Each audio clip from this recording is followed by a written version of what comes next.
പിതാവിൻ്റെയും പുത്രൻ്റെയും പരിശുദ്ധാത്മാവിൻ്റെയും നാമത്തിൽ ആമേൻ. എൻ്റെ പ്രിയപ്പെട്ടവരെ, മാർച്ച് 11 ബുധനാഴ്ച, അമ്മേ പരിശുദ്ധ അമ്മേ, അമ്മേ പരിശുദ്ധമേ, ദൈവമാതാവേ, കൃപാസനത്തിലൂടെ ഞങ്ങളുടെ ദേശത്തിനും അമ്മ മധ്യസ്ഥം തേടി തന്ന എല്ലാ അനുഗ്രഹങ്ങൾക്കും കൃപകൾക്കും ഞങ്ങളിപ്പോൾ ഹൃദയം നിറഞ്ഞ നന്ദി പറയുന്നു.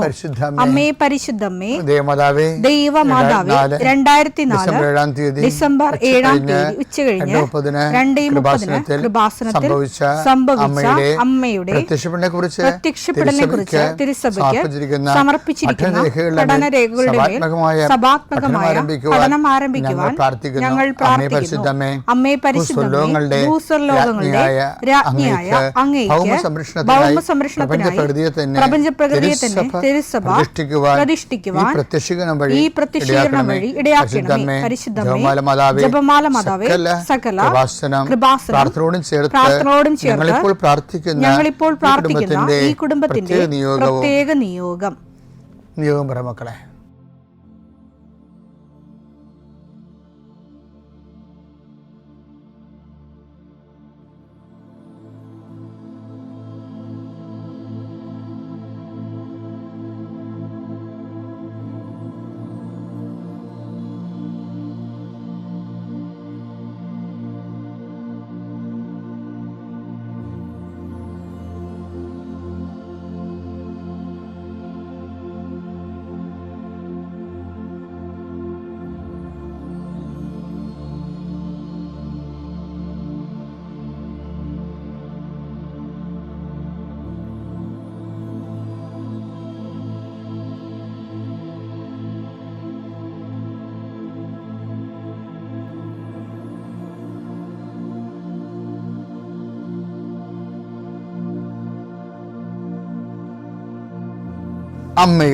അമ്മയുടെ പ്രത്യക്ഷീകരണത്തിന്റെ ഈ അനുഗ്രഹവേളയിൽ ഞങ്ങൾക്ക് സാധിച്ചു തരുവാൻ കനിയണമേ.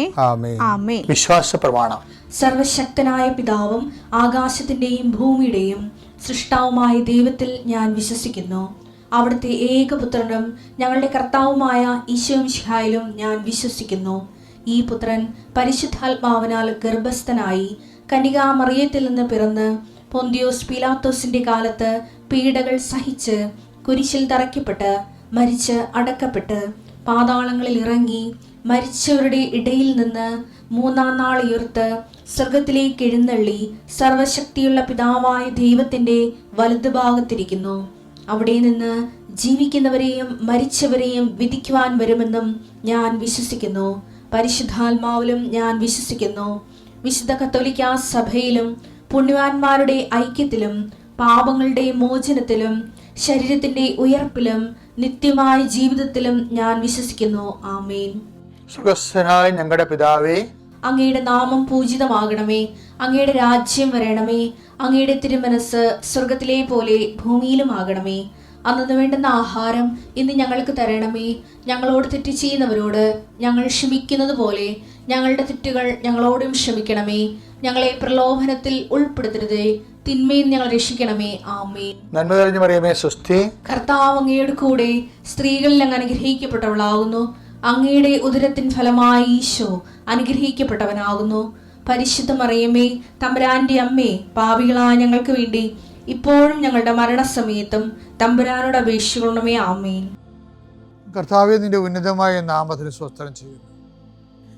കർത്താവേ, നിന്റെ വിശുദ്ധ പൗരോഹിത്യത്തെ മഹത്വപ്പെടുത്തണമേ. കർത്താവേ, സഭയിലുള്ള സാന്നിധ്യം പ്രകടമാക്കണമേ. 40 വർഷം ഞാൻ അർപ്പിച്ച കൃപാനയുടെ യുഗതിയാണ്. കൃപാസ്ഥാനത്താറെ ജീവനോടെ പ്രത്യക്ഷപ്പെട്ട പരിശുദ്ധ അമ്മയുടെയും മാധ്യസ്ഥത്തിൽ ഇന്ന് കൃപാസ്ഥാനത്താറെ നടക്കുന്ന 10,000-കണക്കിന് മനുഷ്യരുടെ പ്രാർത്ഥനയോട് കൂടെ ദൈവവേദലെ ഞാൻ നിന്നെ ഈശോനാമത്തിൽ ആസ്വദിക്കുന്നു.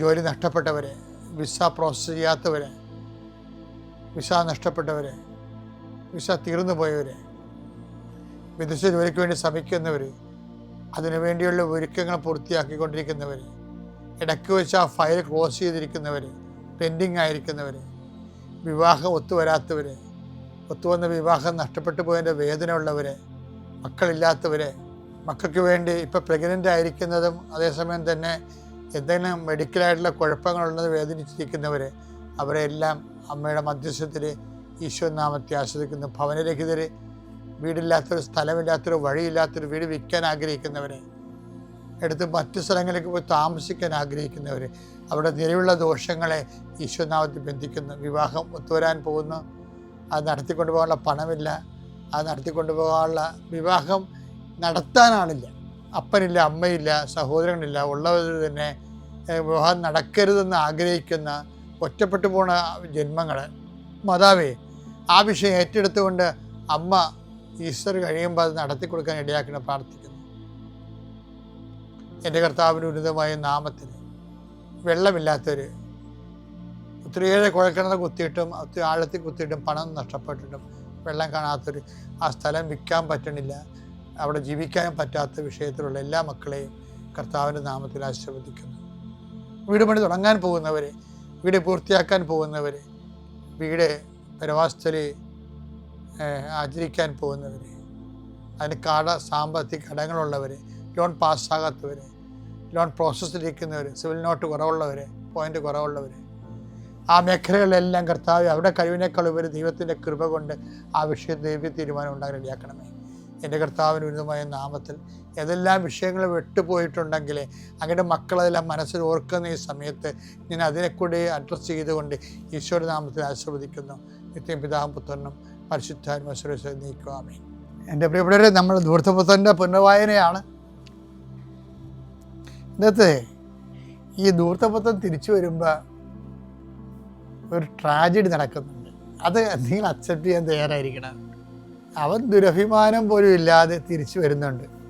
പക്ഷേ ആ തിരിച്ചു വരവിൻ്റെ അകത്തും നമ്മളത് ശരിക്കും വായിച്ചാൽ ഒരു ശോകം ഉണ്ടതിൻ്റെ അകത്ത്. കാര്യം, ഇവൻ ഒത്തിരി കാര്യങ്ങൾ അപ്പനോട് പറയുന്നുണ്ട്. അപ്പൻ അവനെ കെട്ടിപ്പിടിച്ച് ആശ്ലേഷിക്കുന്നുണ്ട്. പക്ഷേ അപ്പനൊരു വാക്ക് അവനോട് പറയണില്ല. പശ്ചാത്താപത്തിൻ്റെ കുറേ നാളത്തേക്ക് നമുക്ക് ദൈവത്തിൽ നിന്നൊരു വാക്കൊന്നും കിട്ടിയെന്ന് വരികയില്ല. പ്രാർത്ഥിക്കാനുള്ള രരുപിയ പ്രാർത്ഥനയ്ക്ക് ഉത്തരവൊന്നും കിട്ടിയെന്ന് വരികയില്ല. അപ്പം നിങ്ങൾ ഓർക്കും, പശ്ചാത്തപിച്ചുകൊണ്ടും പ്രത്യേകിച്ച് പ്രയോജനം തോന്നിപ്പോകുന്ന കുറേ മാസങ്ങളുണ്ടാവും. അപ്പോൾ ഇത് ഓർത്താൽ മതി. അത് അപ്പം മാത്രമുള്ള ആ ഒരു കാലഘട്ടത്തെ, ആ വന്ന മുഹൂർത്തത്തിൻ്റെ മാത്രം ഒരു പ്രത്യേകതയായിട്ട് കരുതിയാൽ മതി. പിന്നീട് നീ പശ്ചാത്താപം ചെയ്ത് അത് റീഫണ്ടായി നിൻ്റെ വരവ് സത്യസന്ധമാണെന്ന് ദൈവത്തിന് തോന്നിയാൽ ദൈവം കമ്മ്യൂണിക്കേഷൻ സ്റ്റാർട്ട് ചെയ്യും. പക്ഷെ പ്രഥമ ദൃഷ്ടിയാൽ ചിലപ്പോൾ കമ്മ്യൂണിക്കേഷൻ സ്റ്റാർട്ട് ചെയ്യത്തില്ല. കാര്യങ്ങളൊക്കെ എല്ലാം നടക്കും, പക്ഷെ കമ്മ്യൂണിക്കേഷൻ എന്ന് പറഞ്ഞാൽ വേറൊരു വിഷയമാണ്. കാര്യം നമുക്ക് നോക്കിയാൽ മനസ്സിലാവും. മൂത്ത മകനോട് കുറേ കാര്യങ്ങളൊക്കെ പറയുന്നുണ്ടാവും, പക്ഷേ ഈ ധൂർത്തപുത്രനോട് ഒരു വാക്ക് പോലും അപ്പം പറയണില്ല. കെട്ടിപ്പിടിക്കുന്നുണ്ട്, അതിനെ ആശ്ലേഷിക്കുന്നുണ്ട്, സ്വീകരിക്കുന്നുണ്ട്, മാല അവന് ചെരുപ്പ് കൊടുക്കുന്നുണ്ട്, അവരെ മകൻ്റെ റാങ്കിലേക്ക് കൊണ്ടുവരുന്നുണ്ട്. പക്ഷെ സംസാരിക്കത്തിൽ താമസിക്കും. ദൈവം അങ്ങനെയാണെന്ന് പറയാല്ല. ദൈവത്തെക്കുറിച്ച് പറയണ കഥയിൽ വന്നു പോയിട്ടുള്ള നിഴൽ രൂപങ്ങളാണ് ഇതൊക്കെ. സംസാരിക്കാത്ത മൂകനായ അപ്പൻ, അത് നിസ്സാരമായിട്ട് കണക്കാക്കാൻ പറ്റത്തില്ല. അത് പശ്ചാത്താപത്തിൻ്റെ കുറേ കാലങ്ങളിൽ ദൈവമായിട്ട് നമുക്ക് കമ്മ്യൂണിക്കേഷൻസ്, ദൈവം ഇങ്ങോട്ട് കമ്മ്യൂണിക്കേറ്റ് ചെയ്യണമെന്ന് നമ്മൾ ധരിക്കരുത്. അപ്പോൾ വന്നതല്ലേ ഉള്ളൂ. അവൻ്റെ പശ്ചാത്താപം സത്യസന്ധമാണ് ദൈവം തോന്നിക്കഴിഞ്ഞാൽ കട്ട് ചെയ്ത് കമ്മ്യൂണിക്കേഷൻ സ്റ്റാർട്ട് ചെയ്യും. മകൻ പറഞ്ഞു, മകൻ, ഇളയ മകൻ്റെ കാര്യം പറയാം. പിതാവേ, സ്വർഗത്തിനെതിരായും നിന്റെ മുമ്പിലും ഞാൻ പാപം ചെയ്തു. നിന്റെ പുത്രൻ എന്ന് വിളിക്കപ്പെടാൻ ഞാൻ ഇനി യോഗ്യനല്ല. പിതാവാകട്ടെ തന്റെ ദാസരോട് പറഞ്ഞു, ഉടനെ മേൽത്തരം വസ്ത്രം കൊണ്ടുവന്ന് ഇവനെ ധരിപ്പിക്കുവിൻ. ഇവന്റെ കയ്യിൽ മോതിരവും കാലിൽ ചെരുപ്പും അണിയിക്കുവിൻ. കൊഴുത്ത കാളക്കുട്ടിയെ കൊണ്ടുവന്ന് കൊല്ലുവിൻ. നമുക്ക് ഭക്ഷിച്ച് ആഹ്ലാദിക്കാം. എന്റെ ഈ മകൻ മൃതനായിരുന്നു, അവനിതാ വീണ്ടും ജീവിക്കുന്നു. അവൻ നഷ്ടപ്പെട്ടിരുന്നു, ഇപ്പോൾ വീണ്ടും കിട്ടിയിരിക്കുന്നു. അവർ ആഹ്ലാദിക്കാൻ തുടങ്ങി. ഇതാണ് സംഭവം. ഇതിനകത്ത് ഡയലോഗില്ല. ആർക്ക് ഡയലോഗില്ല? അപ്പൻ മൂത്ത മകനോട് അപ്പൻ കമ്മ്യൂണിക്കേഷൻ ഇല്ല. നോക്കിയാൽ മതി. ഞാനിങ്ങനെ ഒത്തിരി ആൾക്കാരോട് കൗൺസിലിംഗ് ചെയ്യുമ്പോഴേ ചില ആൾക്കാർ എത്രയോ വർഷങ്ങളായിട്ട് ധ്യാനിപ്പിക്കുന്നത്, എത്രയോ ആയിരങ്ങൾ ധ്യാനിപ്പിച്ചിട്ടുണ്ട്, എത്രയോ പേരുടെ മാനസാന്തര വരെ എടുത്തിട്ടുണ്ട്. അപ്പോൾ അതെല്ലാം നമുക്ക് മനസ്സിലാക്കുമ്പോൾ ഈ ഒരു കാര്യം സിറ്റുവേഷൻ കറക്റ്റാണത്. ആ മാനസാന്തരത്തിൻ്റെ ആദ്യ കാലങ്ങളിൽ കമ്മ്യൂണിക്കേഷൻ ഇല്ല. നമുക്ക് പ്രാർത്ഥിക്കാൻ കുറവായിരിക്കും, ചിലപ്പോൾ നമുക്ക് പ്രാർത്ഥനയ്ക്ക് ഉത്തരം ചിലപ്പോൾ മെയിൻ്റെനൻസ് നടക്കും, എല്ലാ കാര്യങ്ങളും നടന്നു പോകും. ഞാൻ കെട്ടിപ്പിടിക്കുന്നുണ്ടെന്നൊക്കെ പറഞ്ഞില്ലേ, അപ്പം അവനെ കെട്ടിപ്പിടിക്കുന്നുണ്ട്, അവന് മോതിരം കൊടുക്കുന്നുണ്ട്, അവന് ചെരുപ്പ് കൊടുക്കുന്നുണ്ട്, റാങ്കരെ കൊണ്ടുവന്നുണ്ട്, പക്ഷേ നോ ഡയലോഗ്. നമ്മൾ പെട്ടെന്ന് ശ്രദ്ധിക്കത്തില്ല. പക്ഷേ നമ്മളെ ആൾക്കാരുടെ മാനസാന്തരത്തെ കാണുമ്പോൾ നമുക്കും അത് നമുക്ക് തോന്നിയിട്ടുണ്ട്. കുറേ നാളത്തേക്ക് കമ്മ്യൂണിക്കേഷൻ ഇങ്ങനെ സൈലൻ്റ് കമ്മ്യൂണിക്കേഷൻ ആയിരിക്കും, ഒരു ആക്റ്റീവ് കമ്മ്യൂണിക്കേഷൻ ആകണമെന്ന് നിർബന്ധമില്ല. അപ്പോൾ അതുകൊണ്ട് മാനസാന്തരപ്പെടുന്ന ആൾക്കാർ എപ്പോഴും ശ്രദ്ധിച്ചേക്കണം. നമ്മളുടെ പാപത്തിന് പരിഹാരം ചെയ്തു, ആ ദൂതമ്പത്ത് പറഞ്ഞ പോലെ റീഫണ്ട് ചെയ്തു, പശ്ചാത്താപം പ്രായശ്ചിത്തത്തോടെ പറഞ്ഞു തീർക്കാതെ അത് ചെയ്ത് തീർത്ത് വരുമ്പോൾ ആ കമ്മ്യൂണിക്കേഷൻ ഫുൾ സ്വിങ് ആയിട്ട് വരും. ആ സമയം മുതൽ നമുക്ക് കൂടുതൽ പ്രാർത്ഥിക്കാനും, പിന്നെ ദൈവം നമ്മൾ ഏറ്റവും നല്ല കമ്മ്യൂണിക്കേറ്ററാണ്. ദൈവം ഏറ്റവും നല്ല കമ്മ്യൂണിക്കേറ്ററാണ്. കാര്യം നമ്മൾ ഭൂമി ജീവിക്കുമ്പോൾ ദൈവത്തിൻ്റെ ഈ കമ്മ്യൂണിക്കേഷൻ ഒരിക്കലെങ്കിലും കിട്ടിയില്ലെങ്കിൽ എന്തൊരു കുഴപ്പമുണ്ടെന്നേ ഞാൻ പറയത്തുള്ളൂ. വെച്ച് കഴിഞ്ഞാൽ ദൈവം നല്ലവണ്ണം കമ്മ്യൂണിക്കേറ്റ് തൻ്റെ ദാസനോട്, തൻ്റെ ഭക്തനോട്, തൻ്റെ വിശ്വാസിയോട്, മോശയോട് നമ്മൾ സ്നേഹിതരെപ്പോലെ സംസാരിക്കുന്ന ആളാണ്. പക്ഷെ അത് ആ ലെവലിലേക്ക് നമ്മൾ ദൈവത്തെ സ്നേഹിച്ച സത്യസന്ധമായിട്ട് ദൈവത്തിന് വേണ്ടിയാണ് സ്നേഹിക്കണമൊക്കെ ദൈവത്തിന് തോന്നിക്കഴിഞ്ഞാൽ സ്വപ്നങ്ങളിലൂടെ, ദർശനങ്ങളിലൂടെ, പിന്നെ വ്യക്തികളിലൂടെ, ഇൻസിഡൻസ് എന്നില്ലേ, നമ്മൾ ഇൻസിഡൻസ് എന്നൊക്കെ പറഞ്ഞാലും അതിലൂടെയും ദൈവത്തിന് നമ്മൾ കമ്മ്യൂണിക്കേറ്റ് ചെയ്യാൻ പറ്റും. കമ്മ്യൂണിക്കേഷൻ ഭയങ്കര രസമായിരിക്കും. അപ്പം നമ്മളെപ്പോഴും ഓർക്കണത് ദൈവമായിട്ട് ഈ ഒരു കാലത്ത് നല്ല റിലേഷൻസിലേക്ക് വരാൻ വേണ്ടി, നല്ല ഫുൾ സ്വിങ് കമ്മ്യൂണിക്കേഷനിലേക്ക് വരാൻ വേണ്ടി പ്രത്യേകം സത്യസന്ധമായി സുവിശേഷവിഹിതമായി സാക്ഷ്യത്തോടെ ദൈവത്തിന് വേണ്ടി, അല്ല ദൈവത്തിൻ്റെ ആനുകൂല്യത്തിന് വേണ്ടിയുള്ളതിനേക്കാളുപരി ദൈവത്തിന് വേണ്ടി. ദൈവത്തിന് ഭയങ്കര സങ്കടമായിരിക്കുമേ എപ്പോഴും. എന്ന് വെച്ചാൽ ഈ മനുഷ്യന്മാരെല്ലാം സ്നേഹിക്കുന്നത് പറ്റിപ്പിഴപ്പിന് വേണ്ടിയാണെന്ന് ദൈവത്തിന് അറിയാം. അതാണ് ദൈവത്തിൻ്റെ സങ്കടമെന്ന് എനിക്ക് പലപ്പോഴും തോന്നിയിരിക്കുന്നത്. പക്ഷെ ദൈവത്തിന് വേണ്ടി സ്നേഹിക്കാൻ തുടങ്ങിക്കഴിഞ്ഞാൽ നീ തന്നതും തരാത്തതും ഞാൻ അളന്നും തൂക്കി നോക്കാതെ എനിക്ക് നീയാണെന്ന് പറയത്തില്ലേ, അങ്ങനെയൊക്കെ പറഞ്ഞൊരാളാണ് ഈ പത്രോസൊക്കെ ഈ ഹൃദയം തുറന്നാണ് ഈശോ ഇൻട്രാക്ട് ചെയ്യുന്നത്. ഹൃദയം തുറന്നാണ്.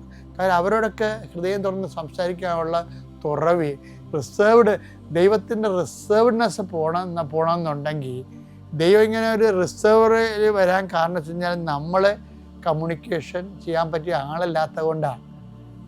അതാണ് വരുന്നതിന് വിഷയം അങ്ങനെ വരുന്നത്. അത് ഈ മുൻപ് കാലത്ത് ആ ഒരു അമിക്കബിലിറ്റി, അനുരഞ്ജനം ഉണ്ടാകാൻ വേണ്ടി പ്രത്യേകം ശ്രദ്ധിക്കണം. പിതാവിൻ്റെയും പുത്രൻ്റെയും പരിശുദ്ധാത്മാവിൻ്റെയും നാമം.